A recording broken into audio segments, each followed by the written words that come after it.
نصرت جاوید صاحب کل ایک اہم ڈیولپمنٹ یہ ہوئی کہ امریکہ کے اسٹیٹ ڈپارٹمنٹ کی جانب سے دو تنظیموں کو عالمی دہشت گرد قرار دیا گیا. اس کو کہتے ہیں اسپیشلی ڈیزگنیٹڈ گلوبل ٹیررسٹ اور فورن ٹیررسٹ آرگنائزیشن میں ان کا نام شامل کیا گیا. ایک تو BLA ہے جو کہ 2019 میں بھی تھی, دوبارہ اس کا نام آیا, اور اس کا ایک دوسرا گروپ ہے, اسے آپ کہہ سکتے ہیں کہ اس کی ذیلی ورژن اس کو کہہ لیں, اس کو مجید بریگیڈ کہتے ہیں, کیونکہ 2011 کے بعد کئی حملے جو BLA کے تھے وہ مجید بریگیڈ کے نام سے کلیم کیے گئے. تو اس کو بھی انہوں نے اسپیشلی ڈیزگنیٹڈ گلوبل ٹیررسٹ کی لسٹ میں ڈال دیا, فورن ٹیررسٹ آرگنائزیشن ڈکلیئر کر دیا.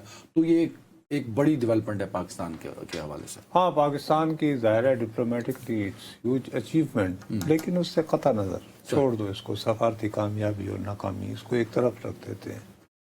آپ کو یاد ہے جب جعفر ایکسپریس کا واقعہ ہوا تھا میرے بھائی, تو میں یہ کہنے کو مجبور ہوا کہ یہ پاکستان کا 9/11 کہا آپ نے.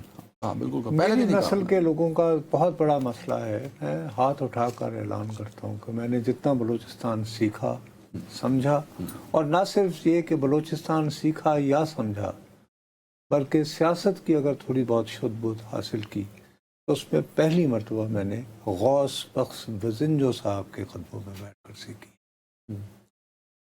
تو بزنجو صاحب جو ہیں وہ مرتے دم تک جب بھی مجھ سے بات کرتے تھے ایک ہی بات دہراتے تھے, کہتے تھے میرے ایک طرف افغانستان ہے, دوسری طرف ایران ہے, میں آزاد کیسے ہوں گا؟ تو بھائی میں تو پاکستان کے اندر ہی جدوجہد کروں گا اور اپنے حقوق لے کر. غوث بخش بزندو صاحب جی فرماتے تھے, جو بابا بلوچستان, یہ ان کے منہ کے الفاظ ہیں, جنہوں نے اپنی ساری زندگی پیدل چل چل کے بلوچ عوام میں کانشسنس پیدا کی, ان میں جمہوری حقوق کا جو ہے وہ سارا, ٹھیک ہے, ساری زندگی دے دی انہوں نے بلوچستان کے قوس کے لیے, بلوچستان کے لیے زیادہ سے زیادہ صوبائی حقوق حاصل کرنے کے لیے. ان کا بیٹا بھی بیچارہ ان کے نقش قدم پہ چلا, حاصل بزنجو صاحب, تو اس کو کینسر سروائیور ہوتے ہوئے بھی صادق عمرانی کے ہاتھوں ذلیل کروایا گیا. صادق, ان کا نام صادق سنجرانی, صادق سنجرانی. اس کے باوجود اس شخص نے تو یہ نہیں کہا کہ مجھے پاکستان سے علیحدگی چاہیے. حالانکہ اوپن وہ تھا کہ بیٹھے تھے تو اوپن 64 تھے, اور جب اندر گئے اور وہ ووٹ ڈالنے لگے تھے تو وہ ان میں سے 15 وہ بے غائب ہو گئے تھے. ٹھیک, اتنی ذلت کے باوجود کھڑے ہو کے پھر بھی تذلیل نہیں کی تھی کسی بھی. نہیں, موصوف نے یہ نہیں کہا کہ میں نے اس ملک میں نہیں رہنا. ہاں, ذمہ دار کا نام لیا اور جرت سے لیا, جو آج کل یعنی کہ کورٹ مارشل کا سامنا کر رہے ہیں.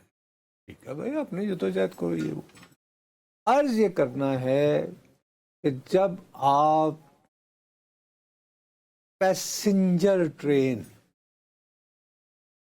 اس کو لق و دق صحرا میں یوں کر کے وہ لٹکا ہوا ایک پل ہے روک لیتے ہیں, اور وہاں پہ آپ ایک مخصوص لسانی گروہ کی شناخت کر کے, اور اس سے پہلے بسوں کا اور بھی بسوں کا, ارے بھائی وہ لوگ جو وہاں جا رہے ہیں بیچارے, تب بھی آپ نے کہا تھا یہ بلوچ کاز نہیں ہے. یہ بلوچ کاز نہیں ہے.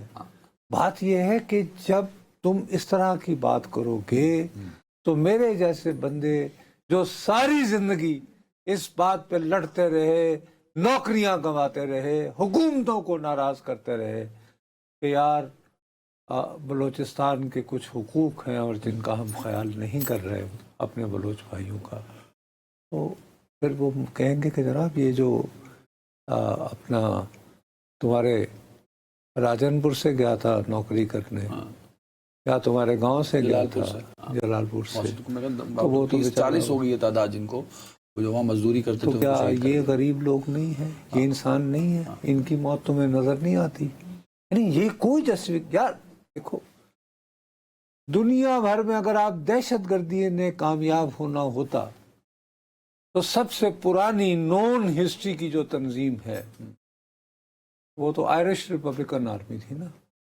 ایونچلی کیا ہوا, انہیں خود اپنے آپ کو شین فن میں تبدیل کر کے ایک سیاسی شکل دینا پڑی. الٹیمیٹلی تو یہی کرنا پڑتا. اچھا, کرد کاز کتنا پرانا ہے, اور ابھی چند ہی روز قبل کرد جو ہے وہ باقاعدہ اپنا اسلحہ جو ہے وہ اوون میں یعنی جلاتے پائے گئے. ٹھیک ہے نہیں بات تو، اور مقصد یہ کہ یہ دو تو ہمارے سامنے کی مثالیں ہیں، اور خاص طور پر کرد مثال تو اس لیے بھی ہے کہ ہمارے بہت سارے بلوچ بھائی جو ہیں وہ اپنا ناطا کہتے ہیں کہ جی ہم حلب سے آئے تھے، ہم کرد سے۔ اس تو میں عرض یہ کرنا چاہ رہا ہوں کہ جعفر ایکسپریس ٹرین کے بعد یہ تقریباً ناممکن ہو گیا تھا کہ اگر پاکستان کا ڈپلومیٹ سیریسلی پرسو کرے تو کوئی یہ والا انہیں سٹیٹس نہ ملے۔ اب لیکن ٹھیک ہے، یہ بات تو ہو گئی نا، ہاں ہاں، میں ساتھ میں یہ بھی آپ کی خدمت میں عرض کرنے کی جسارت کروں گا کہ اس میں تھوڑی سی ٹرمپ کی چالاکی بھی ہے۔ اس میں بھی چالاکی ہے، وہ کیا؟ چین کو خوش کرنا۔ اب آپ سے میں روتا رہتا ہوں کہ پڑھا کرو پورا بیان غور سے۔ ان 2024 یہ یعنی اسٹیٹ ڈپارٹمنٹ کی ایشو کی ہوئی جو ہے، اس پہ لکھا ہے یہ، بلکہ صرف اسٹیٹ ڈپارٹمنٹ نہیں، سیکرٹری روبیو، مارکو روبیو کی پرسنل اسٹیٹمنٹ ہے نا، تو اس میں یہ ہے کہ 2024 میں بی ایل اے نے کلیم کیا یہ دعویٰ کیا کہ ہمارے خودکش بامبرز نے کراچی ایئرپورٹ اور گوادر پورٹ اتھارٹی کمپلیکس میں حملے کیے، اور یہ میں نشانہ چائنیز نیشنل تھے میرے خیال میں، شاید تھے ہی چینی نہیں۔ ہاں ہاں، شاید یو آر رائٹ۔ تو یہ جو ہے یہ خالی پاکستان کی سفارتکاری اور پاکستان سے محبت نہیں ہے، یہ چین سے محبت کا بھی اظہار ہے، اور یہ محبت کا اظہار جو ہے یہ بھارت کے سینے میں مونگ ڈلنے والی بات ہے۔ میں تمہیں بتا رہا ہوں اس طرح تو پھر کہ کون راضی کر ٹرمپ لینا؟ جو ہے وہ باقاعدہ نریندر مودی کے انڈیا کو اب ٹرول کر رہا ہے، روز کہیں نہ کہیں اس کو وہ تنگ کر رہا ہے۔ آپ نے اس پہ توجہ نہیں دی کہ بھائی امریکہ کو کیا ضرورت پڑی تھی، وہ بھی اس کے وزیر خارجہ کو، کہ وہ خاص طور پر انہیں ٹیکس کا ذکر کرے جن کا نشانہ قطعی طور پر چینی تھے۔ کیا تو ہوتا ہے وہ کہتا کہ جی وہاں میں ہمارے بھی دو شہری، ہاں نہیں، وہ نشانہ جو ہے ٹارگٹ چائنیز نیشنل تھے، ان دونوں جن کا ذکر کیا گیا۔ آپ اس بات سے ایگری؟ اب یہ بھی ایک حسین اتفاق ہوتا ہے، نہیں تو چائنا سنو کی نا، مہربانی یہ کیا؟ حسین اتفاق ہوتا ہے نا، کل ہی یہ اسٹیٹمنٹ جاری ہوتی ہے، ساتھ ہی یہ پریزیڈنٹ ٹرمپ جو ہے ایک اور ایگزیکٹو آرڈر جاری کرتے ہیں، اتنا لمبا چوڑا، اس میں چین پہ جو اقتصادی پابندیاں ہیں، بھارت پہ تو 25% اور لگا دیا کہ تو روس سے تیل لیتا۔ ہیلو، چین خیر اس سے بھی زیادہ چین لیتا ہے۔ کو کہا ہے، چین جو کہ وہاں کا 50% تیل لیتا ہے کم از کم روس کا، اس کو کہا ہے کہ آپ کے ساتھ جو ہماری پابندیاں ہیں وہ اب نومبر 90 مزید دنوں تک 90 دن اور ایڈ کر دی اس میں، معطل کر دی، مزید 90 دن، پہلے 90 دن۔ کیونکہ اس میں وہ کہہ رہے ہیں کہ ہم نے جب میں نے کہا تو اس کے بعد چینی بڑے ناراض ہو گئے تھے، تو چین نے کہا کہ وہ اٹ وڈ ریٹیلیٹ، وہ جواب دے گا۔ میں نے کہا نہیں، گفتگو کی جائے، تو کہتا ہے پھر جب ہم نے گفتگو کی، تو معاملات صاف۔ نہیں، اس میں لکھی ہوئی تھی یہ تحریر ہے، میں اپنے پاس سے کچھ نہیں کہہ رہا ہوں، تو کہتا ہے کہ اب ہمارے مذاکرات جو ہیں وہ کافی معقول انداز میں آگے بڑھ رہے ہیں، تو مجھے امید ہے کہ کچھ نہ کچھ مکمل سرے لگ جائے گا۔ تو ایک چیز تو اس سب سے طے ہو گئی نا کہ بی ایل اے کے معاملے پہ چین اور امریکہ ایک پیج پر ہیں۔ چلو ان ادر ورڈز، چلاکی اپنی جگہ، نہیں، ہر بندہ اپنا فائدہ بھی دیکھتا ہے۔ ظاہر ہے کہ چین تو اس وقت سے ہی، ظاہر ہے جب یہ واقعات ہوئے تو آپ کو یاد ہوگا، اب یہ تو کوئی اتنی خفیہ بات نہیں رہی کہ چین کی طرف سے باقاعدہ سرکاری سطح پر بیانات آتے رہے جس میں حکومت پاکستان سے یہ مطالبہ ہوا کہ بھائی ہمارے شہریوں کی زندگی یہاں پہ یقینی بنائی جائے، ٹھیک ہے۔ لیکن میں تمہیں ایک اور ڈیمینشن اصل میں یہ بتانا چاہتا تھا کہ اس میں یہ دیکھو کہ امریکہ نے ایک تیر سے دو نشانے یہ ہیں، بلکہ تین کہہ لو، ایک ہندوستان، جی پاکستان کو خوش کیا، چائنا کو، چین کو بھی کہا کہ دیکھیں بھائی ہم نے ان لوگوں پہ پابندی لگائی ہے جو آپ کو جنہوں نے نشانہ بناتے ہیں۔ آپ کے شہریوں کو نشانہ بنایا تھا، اور تیسرا بھارت والوں کو کہا ہاں بچوں اب بتاؤ کیا بات ہے. ادھر آگ لگی. اچھا چوتھی طرف کیا مسئلہ ہے؟ چوتھی طرف یہ ہے کہ روسی تیل پر پابندی کی وجہ سے 25% اور بڑھایا تھا نا، تو وہاں کا ٹرمپ جو ہے وہ الاسکا آ رہا ہے.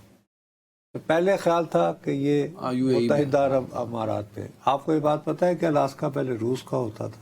ہاں وہ انہوں نے لے لیا تھا، بتایا تھا آپ نے، میں نے بتایا تھا. پھر انہوں نے 2 سینٹ فی ایکڑ کے حساب سے خریدا تھا، اس لیے کہ روس نے وہ جو کریمیا جو تھا نا وہ بیسیکلی خلافت عثمانیہ کا حصہ تھا نا، جزیرہ، جو پھر دوبارہ اس وقت خلافت عثمانیہ وہاں تک پہنچی ہوئی تھی.